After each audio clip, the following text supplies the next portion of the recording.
season 2011-12 was one of the most incredible seasons in the history of Scottish football, with the death of one of our largest clubs. The 10 seasons that followed were an amazing 10 years in the history of Celtic Football Club, with 4 consecutive trebles, one of which was an invincible treble. And it all ended with a worldwide pandemic that resulted in a worldwide lockdown. This is the fans' story and the fans' recollection of those incredible seasons.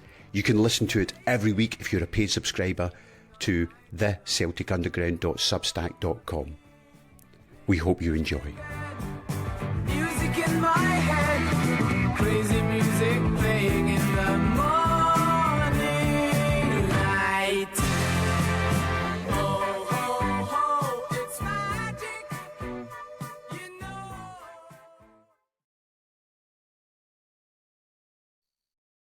So we're here for the second season of the second 9 in a row. I'm joined again by Andrew Stevenson, Anthony Robert, and we're going to talk about the first season without our Rangers. There was obviously quite a bit going on in the background, but we're not going to talk about them. We're not going to talk about the Brechin Hedge or the fact that the Rangers wished Rangers good luck in their first ever game, which is all now forgotten. But the 2012 into season 2013 was actually a really memorable season for people dying, famous people dying.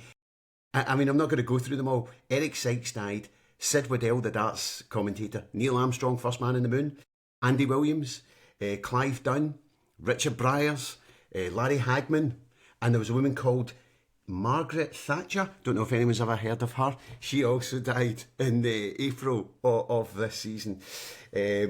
Opening day of the season, Spectrum by Florence and the Machine was number 1 on the first day of the league season. Skyfall was the big film. So this year, actually, there was films we recognise: Skyfall, The Dark Knight Rises, The Avengers, and The Hobbit. There was a Hobbit film. I'm not, so that was the films. So we always start off with Europe and then into the league.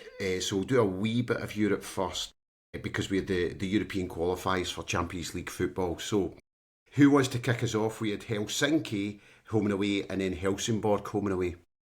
Well, a wee fun fact. Fact on this. You know, that's the only Champions League qualifying campaign Celtic have ever contested in which they've won every one of the individual games within that qualifying campaign. They won all 4 games. They beat Helsinki home and away. They beat Rosenborg home and away. And they've never done that in any other since. So there you go. That's about all I could say about it.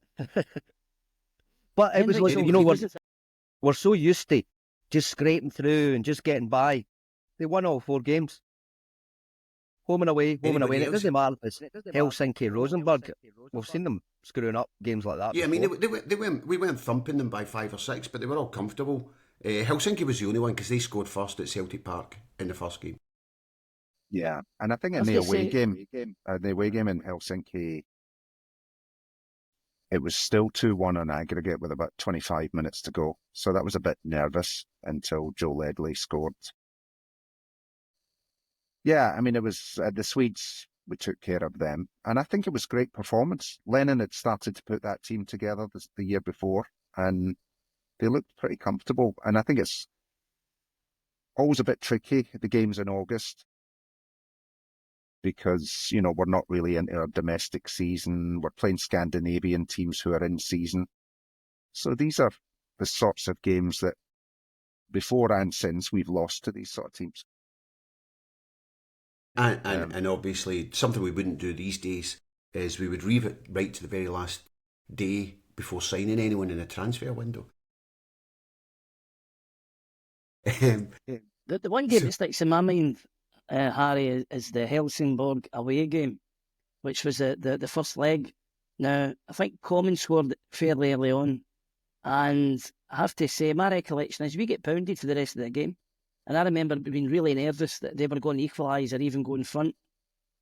And Big Samaras broke away very, very late in the game. With one of these big rangy runs down the left wing that he was famous for. And he scored. And you knew at that point, with greatest respect to Helsingborg, that the game's done. Because they're not going to come to Park Edmund 3-0. So that was really good because that took a bit of pressure off the second leg. It made it a more comfortable watch from the fans' point of view.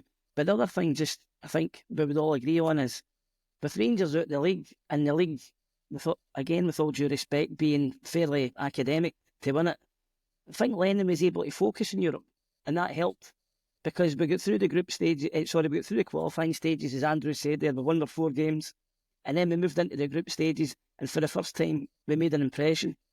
In terms of the teams that we were playing against, we won away from home for the first time. So I think Lennon was, although he was fortunate not to have Rangers in the loop, I think he was clever enough to focus on the European games at the expense of the league games, because I'm sure we'll talk about it. Some of the league games were awful.